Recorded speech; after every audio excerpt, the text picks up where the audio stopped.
Hello dear students, welcome in my YouTube class. तो बच्चों, आज की क्लास में हम बहुत ही इंटरेस्टिंग टॉपिक की बात करने वाले हैं, दैट इज़ वेस्पर थ्योरी, जो बहुत ही इंपॉर्टेंट है। ठीक है, इससे क्वेश्चंस हमेशा पूछा जाता है हर साल। ठीक है, तो वेस्पर थ्योरी को हम क्या बोलते हैं, इसका फुल नेम है valence shell electron pair repulsion theory. V for होता है वैलेंस, ठीक है, valence, S for shell, valence shell, E for electron, valence shell electron pair repulsion theory. इसका मतलब क्या हुआ कि किसी भी एटम के जो वैलेंस सेल होते हैं, उस वैलेंस सेल में जो इलेक्ट्रॉन पेयर होता है, इलेक्ट्रॉन किस फॉर्म में, पेयर के फॉर्म में। इलेक्ट्रॉन पेयर क्या हो सकते हैं, इलेक्ट्रॉन पेयर या तो फिर लोन पेयर हो सकते हैं या तो फिर बॉन्ड पेयर हो सकते हैं।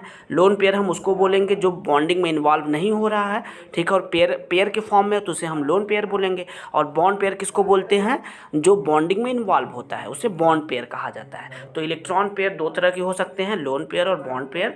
अब ये जो इलेक्ट्रॉन पेयर है, वैलेंस सेल में जो इलेक्ट्रॉन पेयर होते हैं, इनमें रिपल्सन कॉज होता है, और इनमें जो रिपल्सन कॉज होता है, उस रिपल्सन कॉज होने की वजह से किसी भी मालिक्यूल का जो शेप होता है वो बदल जाता है। इसी चीज़ को एक्सप्लेन किया गया था वेस्पर थ्योरी में। ठीक है, तो वेस्पर थ्योरी को सबसे पहले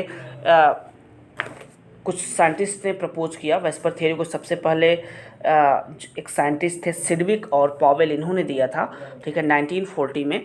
लेकिन एक्चुअली वेस्पर थ्योरी की ज़रूरत क्यों पड़ी, वेस्पर थ्योरी की ज़रूरत इसलिए पड़ी क्योंकि जो लेविस कॉन्सेप्ट हमने पढ़ा था अभी, ठीक है, लेविस कॉन्सेप्ट जो था वो शेप जो था मालिक्यूल का, एग्जैक्ट शेप उसको एक्सप्लेन नहीं कर पाया। एक्चुअली जो लेविस कॉन्सेप्ट था, Lewis concept is unable to explain the shapes of molecules. जो लेविस कॉन्सेप्ट था, लेविस कॉन्सेप्ट के थ्रू हम किसी भी मालिक्यूल के एग्जैक्ट शेप को हम आइडेंटिफाई नहीं कर पाते हैं। इस वजह से वेस्पर थ्योरी की ज़रूरत पड़ी। ठीक है, तो valence shell electron pair repulsion theory जो है, ये बहुत एग्जैक्ट प्रिडिक्ट करती है, ठीक है, एग्जैक्ट प्रिडिक्ट करती है, ठीक है, shape of the covalent molecules.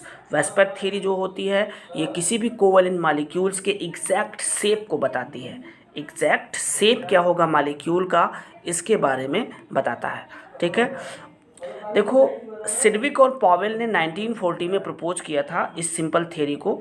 इनका इस थ्योरी का जो बेस था वो क्या था, repulsive interactions of the electron pairs in the valence shell of the atoms. Actually इन्होंने क्या आइडेंटिफाई किया कि जो वैलेंस सेल में, किसी भी एटम के वैलेंस सेल में जो इलेक्ट्रॉन पेयर्स हैं, इलेक्ट्रॉन पेयर्स क्या हैं, जैसा कि हमने बताया, लोन पेयर हो सकता है या फिर बॉन्ड पेयर हो सकता है। तो ये इलेक्ट्रॉन पेयर्स क्या होते हैं, इनमें रिपल्सिव इंटरैक्शन होता है, रिपल्शन कॉज होता है लोन पेयर मतलब इलेक्ट्रॉन पेयर्स के बीच में। ठीक है, इसी वजह से किसी भी मालिक्यूल की जो शेप होते हैं, एग्जैक्ट शेप, वो क्या होते हैं, शेप चेंज हो जाते हैं। ठीक है, इस चीज़ को एक्सप्लेन किया था सिडविक और पॉवेल ने। ठीक है, इसके बेसिस पे उन्होंने किसी भी मालिक्यूल के शेप को एक्सप्लेन किया। तो एक्चुअली पॉवेल और सिडविक ने बहुत अच्छे से एक्सप्लेन नहीं कर पाया वेस्पर थ्योरी को। उसके बाद इसको फर्दर नायलॉम और गिलेस्पी, ये दो साइंटिस्ट थे जिन्होंने 1957 में वेस्पर थ्योरी की कुछ पॉस्टुलेट्स को बताया और इन्होंने रीडिफाइंड किया, ठीक है, इस थ्योरी को। देखो बच्चों, एक चीज़ आपको मैं बता दूं, जो वेस्पर थ्योरी होता है, वेस्पर थ्योरी केवल और केवल इसलिए आया क्योंकि ये किसी भी मालिक्यूल के एग्जैक्ट शेप को बताता है। ठीक है, और क्यों दिक्कत हुई इससे पहले देखो, हमने आपको हाइब्रिडाइजेशन का कॉन्सेप्ट दिया था। एक्चुअली हाइब्रिडाइजेशन जो कॉन्सेप्ट आया था, हाइब्रिडाइजेशन कॉन्सेप्ट से केवल और केवल मालिक्यूल की ज्योमेट्री ही पता चल पाई। क्या पता चल पाई, ज्योमेट्री, कि मालिक्यूल की ज्योमेट्री क्या होगी, इस चीज़ को हाइब्रिडाइजेशन ने बताया था। On the basis of hybridization हम किसी भी मालिक्यूल की ज्योमेट्री को बता सकते हैं। अब सवाल यह है कि ज्योमेट्री और शेप में डिफरेंस क्या है। तो देखो, ज्योमेट्री क्या होता है, सिंपली इसको आप नोट कर लो, this is the arrangement of lone pair and bond pair, arrangement of lone pair and bond pair. किसी भी मालिक्यूल के अंदर जो लोन पेयर और बॉन्ड पेयर का अरेंजमेंट होता है, ठीक है, उस अरेंजमेंट को ज्योमेट्री कहा जाता है। जैसे कि मान लो इस तरीके से नाइट्रोजन पे एक लोन पेयर है और इससे ये 3 बॉन्ड पेयर कनेक्टेड है। तो अब यहाँ पे ज्योमेट्री में क्या होता है कि लोन पेयर और बॉन्ड पेयर, देखो इसे क्या बोलेंगे, लोन पेयर बोलेंगे, और ये जो ये 3 है इसे क्या बोलेंगे, बॉन्ड पेयर बोलेंगे। अब देखो ज्योमेट्री में लोन पेयर और बॉन्ड पेयर दोनों का इन्वॉल्वमेंट होता है। कहने का मतलब जो ज्योमेट्री होता है इसमें क्या होता है, अरेंजमेंट, लोन पेयर और बॉन्ड पेयर दोनों के अरेंजमेंट को हम मिलाकर क्या बोलते हैं, ज्योमेट्री। तो इस मॉलिक्यूल की अगर ज्योमेट्री आप देखोगे तो कुछ इस तरीके से आपको टेट्राहेड्रल दिखाई देगी। क्या दिखाई देगी, टेट्राहेड्रल ज्योमेट्री दिखाई देगी। तो एक्चुअली इस मॉलिक्यूल की ज्योमेट्री तो टेट्राहेड्रल होगी, लेकिन इसका शेप अलग होगा। शेप इस मॉलिक्यूल का होता है ट्राइगोनल पिरामिडल, क्योंकि शेप क्या होता है, शेप में एक्चुअली लोन पेयर को कंसीडर नहीं किया जाता है। शेप केवल और केवल क्या होता है, arrangement of terminal atoms, arrangement of terminal atoms around the central metal atom. मतलब किसी भी सेंट्रल मेटल एटम के अराउंड जो भी टर्मिनल एटम्स होते हैं उनके अरेंजमेंट को क्या कहा जाता है, उस मॉलिक्यूल का शेप कहा जाता है। कहने का मतलब शेप में लोन पेयर का कोई भी रोल नहीं होता है। ठीक है, जैसे एग्जांपल के तौर पे हम बात करें, जैसे मान लो अमोनिया हमने लिया था, तो यहाँ पे देखो, यहाँ पे इस लोन पेयर का कोई भी रोल नहीं होगा शेप में, ज्योमेट्री में होगा लेकिन शेप में नहीं होगा। ठीक है, तो इसको अगर हम हटा देते हैं, इसको अगर हम हटा देते हैं यहाँ से, तो आप देखोगे आपको ज्योमेट्री कैसा दिखाई देगा, पिरामिड के जैसा दिखाई देगा। कैसा दिखाई देगा, पिरामिड, देख रहे हो, ट्राइगोनल पिरामिड दिखाई दे रहा है। नाइट्रोजन सेंट्रल एटम होगा और ये हाइड्रोजन तीनों क्या होंगे, टर्मिनल एटम होंगे। जैसा कि हमने क्या बताया, शेप में केवल और केवल arrangement of terminal atoms around the central atoms, ये होता है शेप किसी भी मॉलिक्यूल का। ठीक है, तो यहाँ पे नाइट्रोजन आपका सेंट्रल एटम होगा, हाइड्रोजन टर्मिनल एटम्स होंगे, तो यहाँ पे इसका शेप होगा ट्राइगोनल प्लेनर, इसका शेप ट्राइगोनल प्लेनर होगा। लेकिन अगर आपसे इसकी ज्योमेट्री पूछी जाए अमोनिया की, तो आप ज्योमेट्री क्या बताएंगे, टेट्राहेड्रल बताएंगे। टेट्राहेड्रल को शॉर्ट में कैपिटल T स्मॉल t भी लिखा जाता है।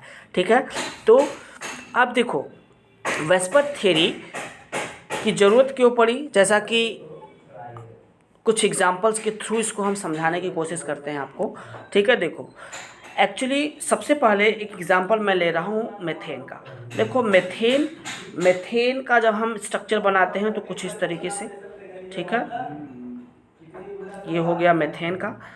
अब अमोनिया का इस तरीके से स्ट्रक्चर बनाया जाता है।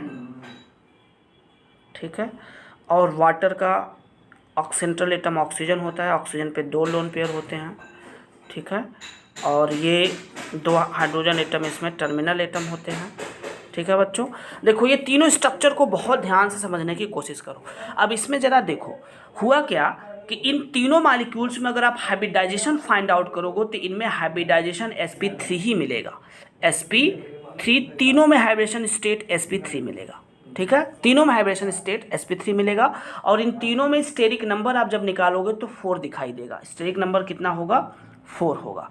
ठीक है, क्यों होगा, क्यों, आपको हमने रूल्स बताया, उसके बेसिस पे आप निकाल के देख लो स्टेरिक नंबर कैसे निकालते हैं, lone pair plus bond pair.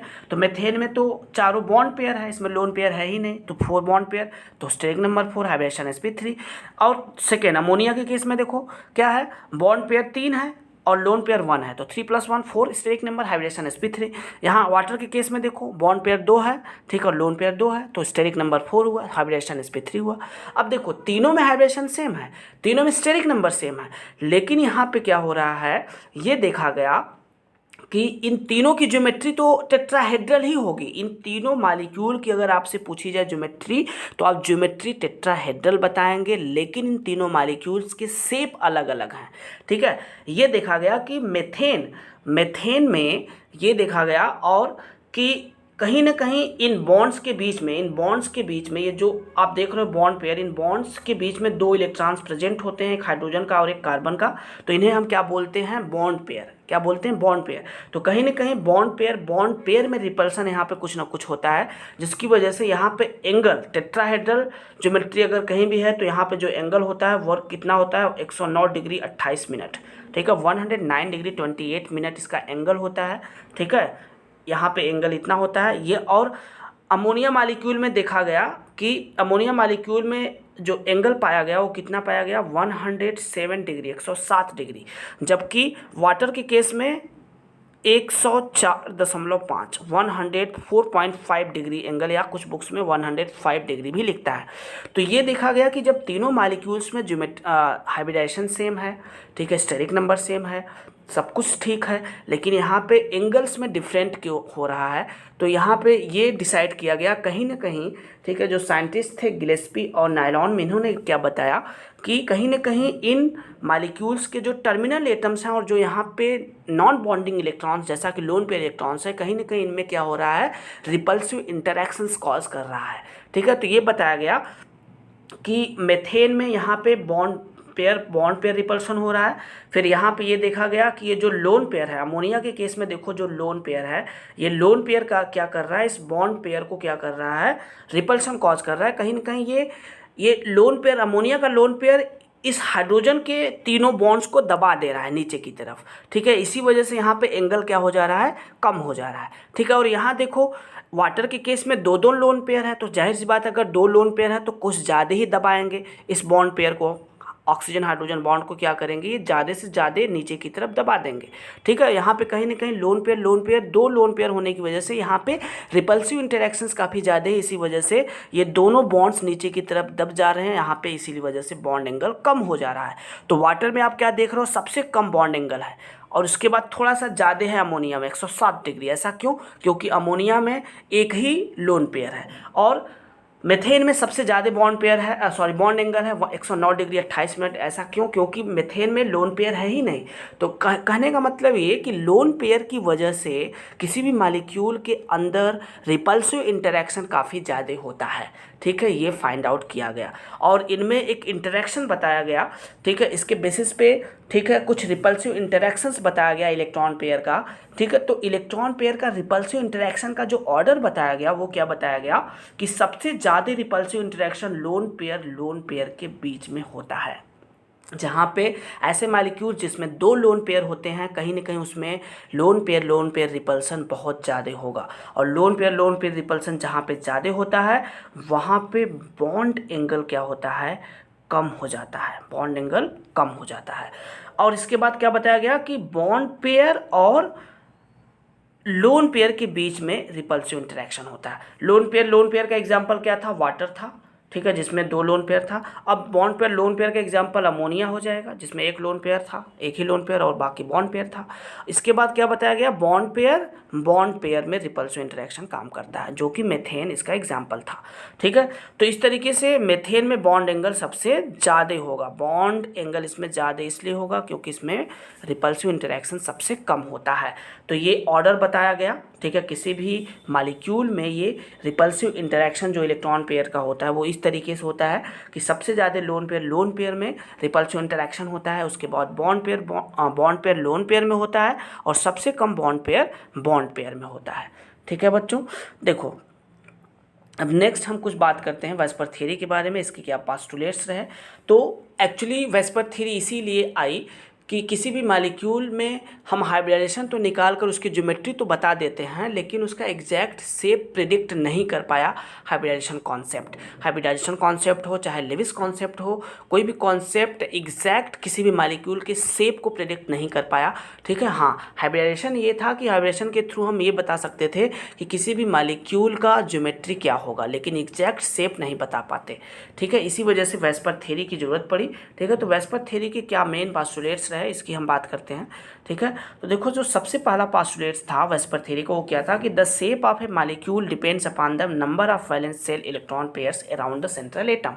कहने का मतलब ये, किसी भी मॉलिक्यूल का जो शेप होता है वो किस पे डिपेंड करता है, number of valence electron pairs पे। किसी भी मॉलिक्यूल का जो शेप होता है उस मॉलिक्यूल में प्रेजेंट एटम्स के जो वैलेंस सेल में प्रेजेंट जो इलेक्ट्रॉन पेयर हैं, मतलब वैलेंस सेल में जो प्रेजेंट इलेक्ट्रॉन पेयर्स हैं किसी मॉलिक्यूल के एटम के अंदर, उस पे डिपेंड करता है अराउंड द सेंट्रल एटम। कहने का मतलब सेंट्रल एटम से कनेक्टेड जो भी एटम हैं उन एटम्स के बॉन्डिंग में जो भी इलेक्ट्रॉन पेयर्स हैं, ठीक है, उस पे डिपेंड करता है किसी भी मॉलिक्यूल्स का शेप, ठीक है। क्योंकि कहीं ना कहीं उनमें क्या होता है, रिपल्सिव इंटरेक्शन कॉज करता है, तो मॉलिक्यूल का शेप बदल जाता है, ठीक है। दूसरा पोस्टुलेट्स क्या बताया गया, जैसा कि हमने बताया कि दो रिपल्सिव इंटरेक्शन है किसी भी इलेक्ट्रॉन पेयर्स का, वो क्या होता है, सबसे ज़्यादा बॉन्ड पेयर, उसके बाद बॉन्ड पेयर लोन पेयर, और सबसे कम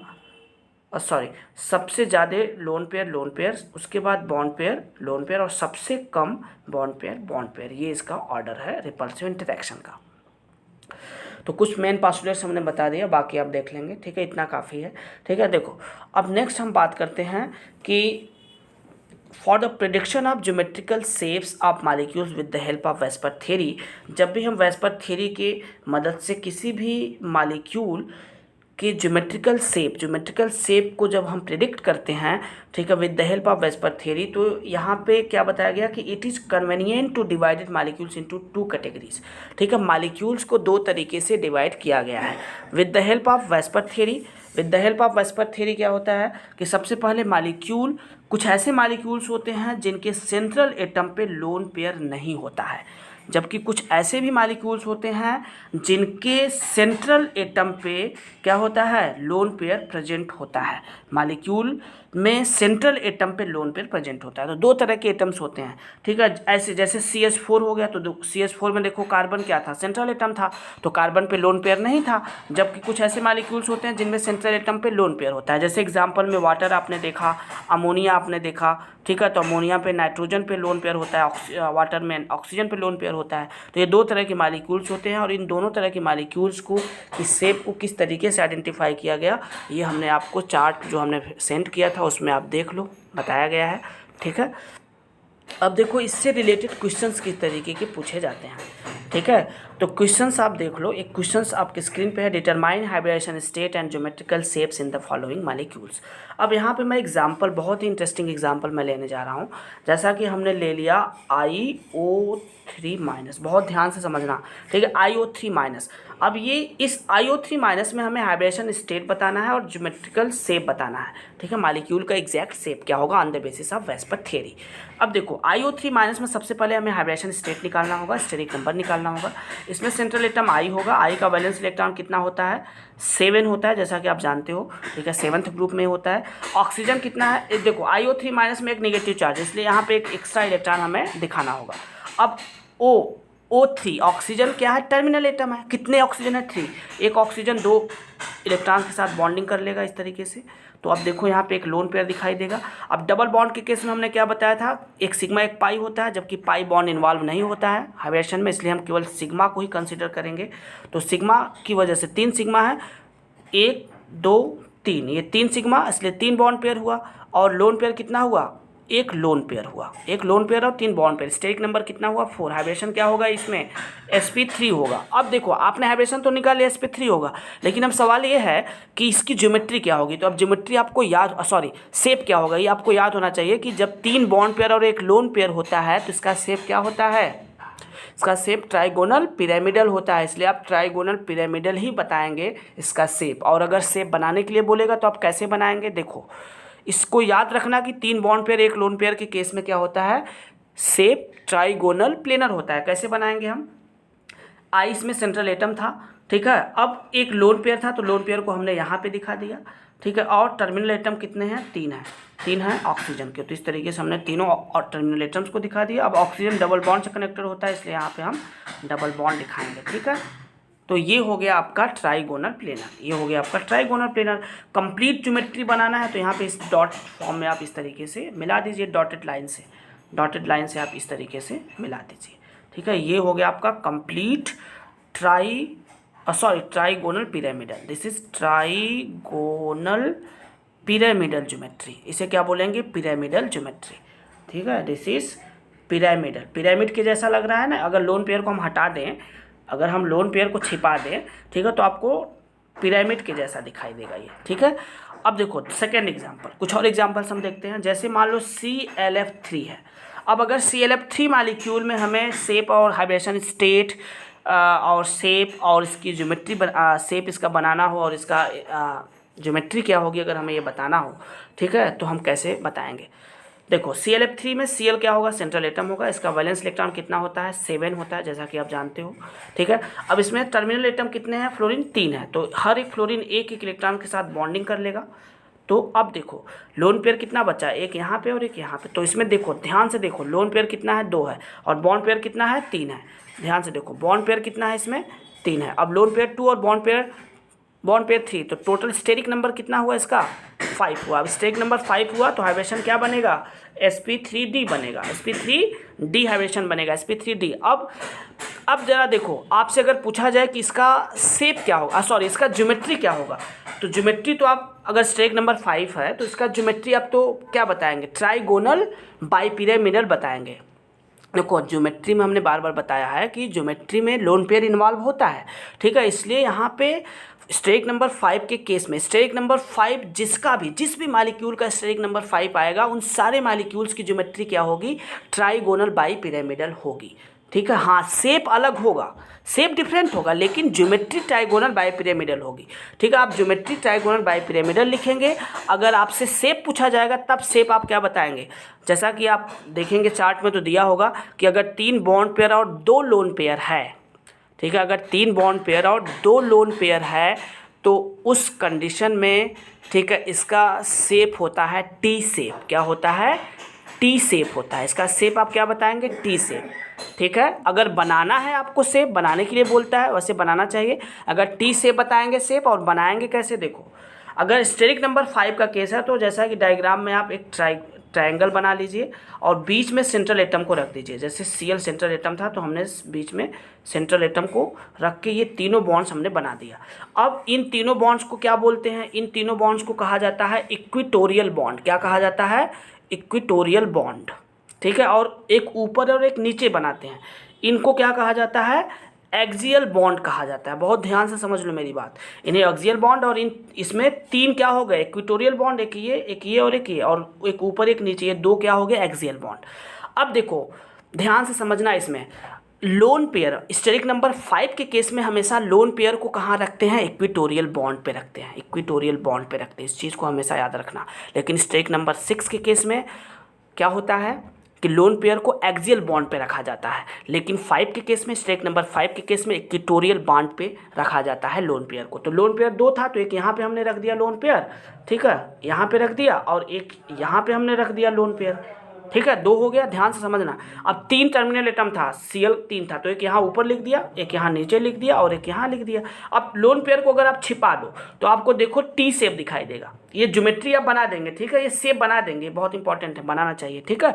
अब देखो अगर इस लोन पेयर को हटा दो तो आपको टी शेप के जैसा दिखाई देगा। इसका शेप कैसा दिखाई देगा, टी शेप, ठीक है बच्चों। अब नेक्स्ट एग्जाम्पल्स देखते हैं। नेक्स्ट एग्जाम्पल हमारे पास है, बहुत ही इंटरेस्टिंग एग्जाम्पल है, दैट इज BRF5। देखो BRF5 में अगर हमें हाइब्रेशन स्टेट बताना हो, एलिमेंट्री ज्योमेट्री बताना हो, ठीक है, मालिकुलर ज्योमेट्री या शेप बताना हो या शेप बनाना हो, तो हम कैसे करेंगे। सबसे पहले हमें Br यहाँ पे सेंट्रल एटम होगा, इसका वैलेंस इलेक्ट्रॉन कितना होता है, 7 होता है, तो इससे हम स्टेरिक नंबर पहले निकालने की कोशिश करेंगे। तो 5 टर्मिनल एटम है फ्लोरीन के, 5 हैं, तो एक इलेक्ट्रॉन एक फ्लोरीन क्या करेगा, बाइंड हो जाएगा, ठीक है। अब यहाँ पे एक देखो लोन पेयर दिखाई दे रहा है, और बॉन्ड पेयर कितना हो जाएगा, 5 फ्लोरीन है तो 5 बॉन्ड पेयर होगा।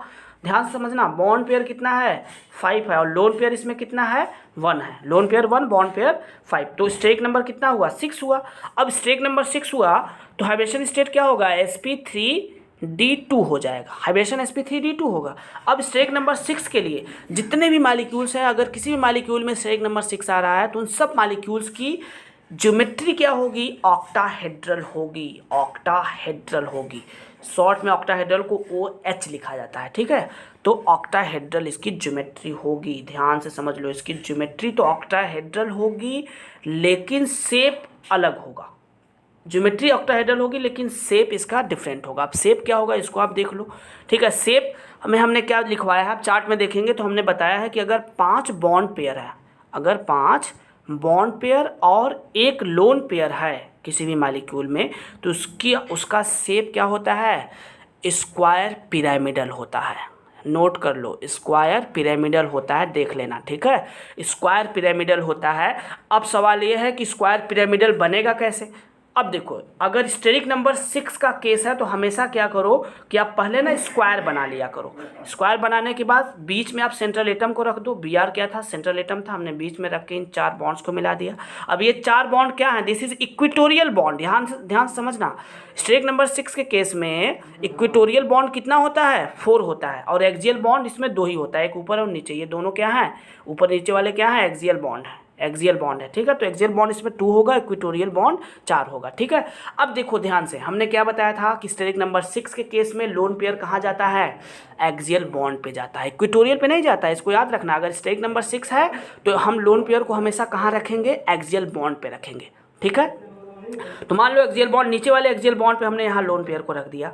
अब 5 टर्मिनल एटम फ्लोरीन है, तो एक यहाँ पे हमने रख दिया, एक यहाँ पे रख दिया, एक यहाँ पे रख दिया, एक यहाँ पे रख दिया, और एक ऊपर हमने रख दिया। अब ध्यान से देखो, इसकी ज्योमेट्री आपको स्क्वायर पिरामिडल दिखाई देगा जब इसको आप ऐसे मिलाओगे, ठीक है। इसको आप जब ऐसे मिलाओगे और इस लोन पेयर को अगर हटा दो, ठीक है, इस लोन पेयर को हटा दो अगर आप, तो आपको ये पिरामिड दिखाई दे रहा है और एक ही स्क्वायर दिखाई दे रहा है। देखो, स्क्वायर के ऊपर आपको पिरामिड बनता हुआ नजर आएगा, ठीक है। इसी वजह से इस ज्योमेट्री का नाम क्या पड़ा, स्क्वायर पिरामिडल पड़ा, ठीक है बच्चों। तो इस तरीके से हम सारे क्वेश्चन सॉल्व करेंगे, ठीक है। सारे क्वेश्चंस इसी तरीके से सॉल्व होगा। बहुत सारे क्वेश्चंस आप देखोगे तो चार्ट में दिया हुआ है, ठीक है। अब बाकी सारे क्वेश्चंस आप इसी तरीके से करेंगे, ठीक है। जो नहीं आएगा मुझसे पूछेंगे, ठीक है। बस आपको अगर टेबल याद है तो आप सबकी ज्योमेट्री बता देंगे, सबका शेप बना लेंगे, शेप भी बता देंगे, ठीक है, कोई दिक्कत नहीं होगी, ठीक है। तो ये वेस्पर थ्योरी से रिलेटेड इसी तरह के क्वेश्चंस पूछे जाते हैं, आप प्रैक्टिस कर लो, ठीक है, बहुत ही इंपॉर्टेंट है। एक क्वेश्चंस मेरे दिमाग में और है, देखो कभी कभी क्या होता है कि एक क्वेश्चंस और पूछा जाता है कि ट्राइगोनल बाईपिरामिडल के केस में, ट्राइगोनल बाईपिरामिडल के केस में, जैसे मान लो यहाँ पे PCl5 का मैं एग्जांपल ले रहा हूँ, ठीक है। तो फास्फोरस यहाँ पे सेंट्रल एटम होगा, ठीक है, एक यहाँ पे Cl, पांचों Cl को हमने इस तरीके से यहाँ पे रिप्रेजेंट कर दिया। तो ये पूछा जाता है कि यहाँ पे एक्चुअली देखो एक्सियल, ठीक है, यहाँ पे बॉन्ड एंगल एक्सियल और इक्वेटोरियल के बीच में 90 डिग्री होता है, लेकिन यहाँ पे इक्वेटोरियल बॉन्ड के बीच में एंगल कितना होता है, 120 डिग्री होता है, ठीक है। इसको याद रखना। एक क्वेश्चन यहाँ पे ये पूछता है कि जो एक्सियल बॉन्ड होता है, ये एक्सियल बॉन्ड क्यों लॉन्गर होता है as compare to equatorial bond. Question क्या पूछता है कि why axial bond is longer than equatorial bond in the case of trigonal bipyramidal. ये क्या है, PCl5 की ज्योमेट्री क्या है, this is trigonal bipyramidal, this is trigonal bipyramidal. तो इसमें ये क्वेश्चन पूछा जाता है, तो आप सिंपल सा इसका जवाब देंगे कि यहाँ पे एक्सियल बॉन्ड लॉन्गर इसलिए होता है इक्वेटोरियल बॉन्ड्स के कंपैरिजन में, क्योंकि ये एक्सियल बॉन्ड और इक्वेटोरियल बॉन्ड के बीच में यहाँ पे रिपल्सिव इंटरेक्शन काम करता है, ठीक है। रिपल्सन बहुत ज़्यादा कॉज करता है, किसके बीच में, एक्सियल और इक्वेटोरियल बॉन्ड के बीच में रिपल्सिव इंटरेक्शन काफ़ी काम करता है, रिपल्सन बहुत ज़्यादा कॉज करता है। तो रिपल्सन को मिनिमाइज करने के लिए क्या करना पड़ता है कि जो एक्सियल बॉन्ड होता है वो थोड़ा सा लॉन्गर हो जाता है, थोड़ा सा बड़ा हो जाता है as compare to equatorial bond. तो जब ये एक्सियल बॉन्ड थोड़ा सा बड़ा हो जाएगा तो रिपल्सन मिनिमाइज हो जाएगा। तो रिपल्सन को मिनिमाइज करने के लिए ऐसा होता है, रिपल्सन मिनिमाइज हो सके मॉलिक्यूल के अंदर, इसी वजह से जो एक्सियल बॉन्ड होता है वो लॉन्गर होता है as compare to equatorial bond, ठीक है। तो इसको आप यही जवाब देंगे, due to repulsive interaction between the axial bond and equatorial bond, ठीक है। यहाँ पे रिपल्सन को मिनिमाइज करने के लिए थोड़ा सा बॉन्ड, एक्सियल बॉन्ड लॉन्गर हो जाता है as compare to equatorial bond, ठीक है। इस क्वेश्चन को नोट कर लेना आप लोग कॉपी में, ठीक है बच्चों। तो आज की क्लास के लिए इतना ही वेस्पर थ्योरी में, और बाकी बहुत सारे क्वेश्चंस आपके सामने, बहुत सारे मॉलिक्यूल्स पेज में हैं, आप वहाँ से प्रैक्टिस कर लो, जो नहीं आएगा मुझसे पूछ लेना, ठीक है। ओके, एक चीज़ आप हमेशा याद रखना, जहाँ भी ऑक्सीजन का केस होगा तो ऑक्सीजन के केस में, ठीक है, आप डबल बॉन्ड बनाएंगे, ठीक है। अगर ऑक्सीजन से कोई दूसरा एटम, जैसे ऑक्सीजन से अगर आप हाइड्रोजन जोड़ोगे तब तो ऑक्सीजन सिंगल बॉन्ड से कनेक्टेड होगा सेंट्रल एटम से, ठीक है। लेकिन अगर ऑक्सीजन किसी और एटम से नहीं कनेक्टेड है तो सेंट्रल एटम से आप ऑक्सीजन को डबल बॉन्ड से आप दिखाएंगे, ठीक है, ज्योमेट्री में, शेप में, इस चीज़ को आप ध्यान देंगे, ठीक है। ओके बच्चों, आज की क्लास के लिए इतना ही। Okay, have a good day.